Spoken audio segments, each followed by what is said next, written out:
2024 లేదా 25లో డిగ్రీ లేదా బీటెక్ చదివారా? సాఫ్ట్‌వేర్ జాబ్ కోసం ఎదురు చూస్తున్నారా? అయితే కోడ్ జ్ఞాన్ 100 డేస్ కోర్సులో చేరండి, జాబ్ సాధించండి. బలూచిస్తాన్‌కి అండగా బీజేపీ నిలబడుతోందా? దీనికి అవుననే సంకేతాలు కనిపిస్తున్నాయి. ఇన్ని రోజులుగా బలూచిస్తాన్ ఉద్యమం ఒక అంతర్జాతీయ ఉద్యమంగా గుర్తించడానికి కూడా అనేక దేశాలు రెడీగా లేనటువంటి పరిస్థితి. అలానే ఎప్పుడైతే భారత్ వర్సెస్ పాకిస్తాన్ యుద్ధ వ్యూహాలు మొదలైనాయో ఆ రోజు నుంచి బలూచిస్తాన్ ప్రజలు ఒకటే విజ్ఞప్తి చేస్తారు, భారత్ బలూచ్ ఫ్రెండ్షిప్ అనేటువంటి నినాదం.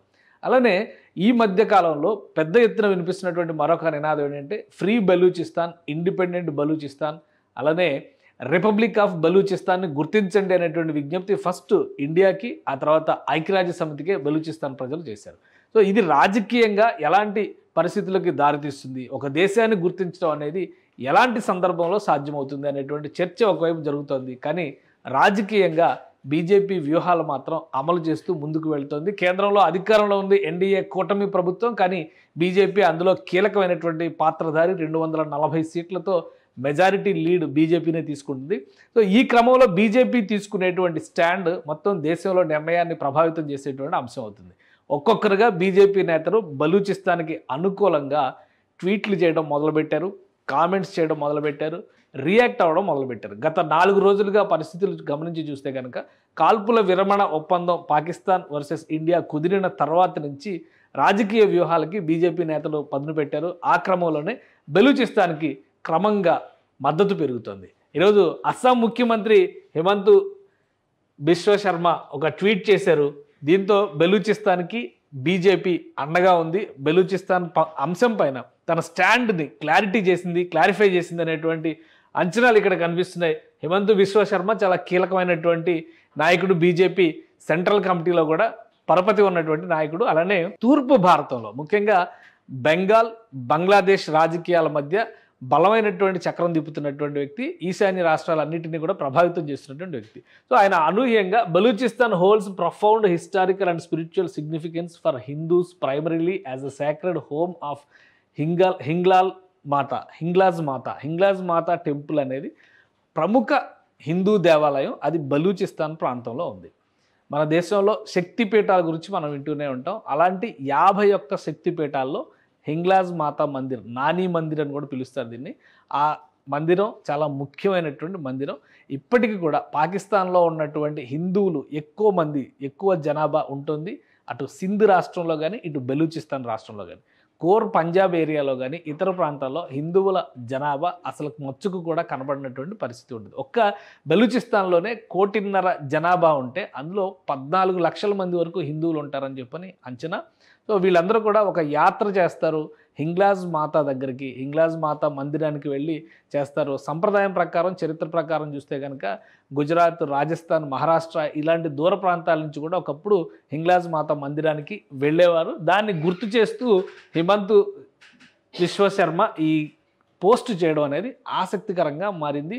ఇందులో చారిత్రక అంశాలను కూడా ఆయన ప్రస్తావించారు. Beyond its religious important, Balochistan serves as a poignant reminder of the ancient cultural presence of Hindus in the region. అది ఆయన చెప్పాలనుకున్నది ఏంటంటే హిందూ మాతకి సంబంధించినటువంటి మందిరం గురించి ప్రస్తావిస్తూ కూడా ఆ ప్రాంతంలో ఉన్నటువంటి హిందూ సంస్కృతి సాంప్రదాయాల్ని చెప్పారు. Long before the sub continents partition, దేశ విభజన కంటే ముందరే కూడా అక్కడ చాలా బలమైనటువంటి సాంస్కృతిక ముద్ర ఉంది. The shrine is also deeply respected by the Baloch people who affectionately refer to it as Nani Mandir, reflecting the rare legacy of inter communal reverence and shared heritage. ఇది చాలా ఆసక్తికరమైనటువంటి అంశం. ఎందుకంటే బీజేపీకి సంబంధించి ఇక్కడ ఏ చర్చ జరిగినా కానీ మతవాద పార్టీ అనేటువంటి ముద్రని దేశవ్యాప్తంగా మనం చూస్తున్నాం. కానీ ఫస్ట్ టైం బీజేపీ నాయకుడు ఇంటర్ కమ్యూనల్ రెవరెన్స్ గురించి, షేర్డ్ హెరిటేజ్ గురించి మాట్లాడారు. అంటే వ్యూహాత్మకంగా బలూచిస్తాన్ సమస్యని నేరుగా హ్యాండిల్ చేయకపోయినా కానీ దానిపైన సానుభూతిని, సింపతిని క్రియేట్ చేసేటువంటి ఒక వ్యూహాన్ని భారతీయ జనతా పార్టీ అనుసరిస్తుంది. ఆ క్రమంలోనే ఈ ప్రకటన, ఈ ట్వీట్ అనేది వచ్చింది. ఒక్క హిమంత్ బిశ్వ శర్మ మాత్రమే కాదు, ఇంకా అనేక మంది బీజేపీ అధికార ప్రతినిధులు కూడా ఈ అంశం పైన ఈరోజు స్పందించారు, ట్వీట్స్ చేశారు, మీడియాకి రియాక్షన్స్ కూడా ఇచ్చారు. సో ఇది ఒక ఆసక్తికరమైనటువంటి పరిణామంగా మనం చూడాల్సి ఉంటుంది. ఎందుకంటే ఇదే కామెంట్స్ని ఇక్కడ చూస్తే మీర్ యార్ బలోచ్ ఈయన ట్వీట్ చేశారు. ఈయన ఒక సామాజిక ఉద్యమకారుడు. బలూచిస్తాన్ ఉద్యమం గురించి సోషల్ మీడియాలో పెద్ద ఎత్తున ప్రచారం చేస్తున్నటువంటి వ్యక్తి. ఆల్రెడీ ఇండిపెండెంట్ బలూచిస్తాన్ ఆవిర్భవించేసింది అనేటువంటి ప్రకటన కూడా ఇచ్చారు. అలానే ముఖ్యంగా హిందూ సమాజాన్ని ఆకట్టుకునేటువంటి ప్రయత్నం హింగ్లాజ్ మాతకు సంబంధించినటువంటి అక్కడ దర్శనానికి వచ్చినటువంటి భక్తుల దృశ్యాలు ఇవన్నీ కూడా ఈయన ఈ ట్విట్టర్లో ఎక్స్లో షేర్ చేస్తూనే ఉంటారు. పాకిస్తాన్కి వ్యతిరేకంగా జరుగుతున్నటువంటి అనేక ఉద్యమాలకు సంబంధించినటువంటి అంశాలను కూడా ఇందులో ప్రస్తావిస్తూ ఉంటారు. ఇక్కడ బలూచిస్తాన్ ప్రజలు నిర్వహించినటువంటి ఒక భారీ సభకు సంబంధించినటువంటి దృశ్యాలని ఇందులో షేర్ చేశారు. అసలు హింగ్లాజ్ మాత గురించి ప్రత్యేకంగా ప్రస్తావించడానికి కారణం ఏంటి? బలూచిస్తాన్ కోరిక వెనకాల హిందూ బలూచ్ ప్రజల సాంస్కృతిక మెర్జర్ అనేది, అంటే వారి మధ్య ఉన్నటువంటి సత్సంబంధాలు అనే వాటిని ఎందుకు పదే పదే ఎక్స్పోజ్ చేస్తున్నారనే ఒకసారి విశ్లేషించే ప్రయత్నం చేద్దాం. మన దేశంలో శక్తిపీఠాల లెక్క చూస్తే ఈ విధంగా 51 శక్తిపీఠాలు దేశవ్యాప్తంగా కనిపిస్తూ ఉంటాయి. ఈ శక్తిపీఠాల్లో పాకిస్తాన్లో ఉన్నటువంటి ఏకైక శక్తిపీఠం హింగ్లాజ్ మాత మందిర్. ఈ హింగ్లాజ్ మాత మందిర్ ఇక్కడ బలూచిస్తాన్లో ఉంది. అలానే శ్రీలంకలో కూడా 2 శక్తిపీఠాలు ఉన్నాయి. అలానే ఇక్కడ ఢాకా అంటే ఒక విధంగా ఢాకా బంగ్లాదేశ్ రాజధాని ఢాకేశ్వరి మాతా మందిర్ అంటారు. ఢాకేశ్వరి మాతా మందిర్ అది కూడా శక్తిపీఠం. అక్కడ కూడా 4 శక్తిపీఠాలు ఉన్నాయి. అయితే పాకిస్తాన్లో ఉన్నటువంటి హింగ్లాజ్ మాతా మందిరం ఇది ఒకే ఒక్క మందిరం. మిగతా వాటి అన్నిటితో పోలిస్తే కూడా దీనికి ఒక ప్రత్యేకత ఉంది. ఎందుకంటే శక్తిపీఠాలు ఏర్పడిందే పురాణం ప్రకారం చూస్తే కనుక సతీదేవి శరీర భాగాలు ఏ ఏ ప్రాంతాల్లో పడ్డాయో భూమి మీద అక్కడ 51 శక్తిపీఠాలు వెలిసినాయి అంటారు. అందులో తల భాగం హింగ్లాజ్ మాత మందిర్గా మారింది అనేది ఒక నమ్మకం. సో అందుకనే ఈ మందిరానికి చాలా ప్రాధాన్యం ఉంటుంది అనేటువంటి విషయం హిందూ సమాజంలో ఎక్కువ మంది నమ్మేటువంటి మాట. దీన్ని ఒక అవకాశంగా తీసుకుని భారత్ అలానే బలూచ్ ఫ్రెండ్షిప్ని చెబుతూ ప్రజల ముందరకు తీసుకొస్తూ బలూచిస్తాన్ నాయకులు ఎక్కువ మంది ఈ మాతా మందిరాన్ని ప్రస్తుతిస్తూ వస్తున్నారు. ఈ మధ్య కాలంలో జరిగినటువంటి యాత్ర విషయంలో కూడా పెద్ద ఎత్తున ఇక్కడ ప్రజలు వచ్చారు. హిందువులు ముఖ్యంగా హిందువులు వచ్చారు. పాకిస్తాన్లో ఇంతమంది హిందువులు ఉంటారనేటువంటి సందేహం కూడా మనకు వస్తుంది. సో ఈ మందిరాన్ని దర్శించడానికి వచ్చినటువంటి ఇది ఒక అమర్నాథ్ యాత్రలా కనిపిస్తుంది. కొండల్లో గుహల మధ్యలో నుంచి వెళ్ళి ఇది ఒక అక్కడ ఉన్నటువంటి హింగోల్ అనేటువంటి నది ప్రవహించేటువంటి ప్రాంతం, హింగోల్ అనేటువంటి కొండ ప్రాంతం. ఆ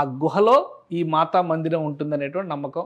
1 కాదు 2 కాదు 13వ శతాబ్దం నుంచి ఇక్కడ పూజలు అందుకుంటున్నట్టుగా చారిత్రకమైనటువంటి ఆనవాళ్ళు ఉన్నాయి. సో అందుకనే బలూచిస్తాన్ ప్రజలు ప్రత్యేకంగా ఈ అంశాన్ని ఫోకస్ చేస్తున్నారు. గత వారం 10 రోజులుగా హింగ్లాజ్ మాతకి సంబంధించినటువంటి యాత్ర జరుగుతుంది బలూచిస్తాన్లో. అక్కడ యాత్ర జరుగుతున్నటువంటి విధానం, బలూచిస్తాన్ ప్రజలు అక్కడ హిందూ సంస్కృతిని గౌరవిస్తున్నటువంటి విధానం చెబుతూ భారతదేశం తమ ఉద్యమానికి మద్దతు ఇవ్వాలి, బలూచిస్తాన్ని ప్రత్యేక దేశంగా గుర్తించాలి, భారతదేశం ఒక రాయబార కార్యాలయాన్ని కూడా బలూచిస్తాన్ కోసం కేటాయించాలి, ఢిల్లీ నుంచి ఆపరేషన్స్ మొదలు పెట్టాలి, ఐక్యరాజ్య సమితి తమను స్వతంత్ర దేశంగా గుర్తించాలి, బలూచిస్తాన్ అంటే పాకిస్తాన్ కాదు అనేటువంటి నినాదంతో పెద్ద ఎత్తున ఉద్యమం జరుగుతుంది. దీనికి సంబంధించి ఇప్పటికే బలూచిస్తాన్ రాజ్యాంగ ప్రతిని కూడా సిద్ధం చేసుకున్నారు. వివిధ సందర్భాల్లో చర్చల తర్వాత డెమోక్రటిక్ రిపబ్లిక్ ఆఫ్ బలూచిస్తాన్ త్వరలోనే ఆవిర్భవిస్తుందనేటువంటి ప్రకటన కూడా చేస్తున్నారు. ఇప్పుడు బీజేపీ రంగంలోకి దిగింది కాబట్టి ఈ ఆందోళన, ఈ ఉద్యమానికి మరింత వెన్నుదన్ను లభించేటువంటి అవకాశం ఉంటుంది. పాకిస్తాన్ వర్సెస్ ఇండియా యుద్ధం జరిగితే మాత్రమే కాదు, వ్యూహాత్మకంగా రాజకీయాలు చేస్తే కూడా పాకిస్తాన్ విభజనకి అవకాశాలు ఉన్నాయనేటువంటి సంకేతాలు బీజేపీ నాయకులు చెప్పకనే చెబుతున్నట్టుగా కనిపిస్తుంది. దేశవ్యాప్తంగా అనేక మంది బీజేపీ నేతలు ఈరోజు బలూచిస్తాన్ పైన ట్వీట్లు చేశారు, వరుసగా మీడియాతో కామెంట్లు కూడా చేశారంటే వ్యూహాత్మకంగా కేంద్ర ప్రభుత్వం లేదా బీజేపీ అగ్రనాయకత్వం ఇచ్చినటువంటి డైరెక్షన్స్ మేరకే ఈ ప్రకటనలు వస్తున్నట్టుగా భావించాల్సి ఉంటుంది. సో అతి త్వరలోనే బలూచిస్తాన్ స్వతంత్ర రాజ్యంగా ఆవిర్భవించబోతుందనే సంకేతాలు వస్తున్న తరుణంలో భారత్ బలూచిస్తాన్ ఫ్రెండ్షిప్పే ఇప్పుడు హైలైట్ అవుతుంది. సుమన్ టీవీలో మీ పర్సనల్ అండ్ బిజినెస్ ప్రమోషన్స్ కోసం కింది నెంబర్కి కాంటాక్ట్ చేయండి.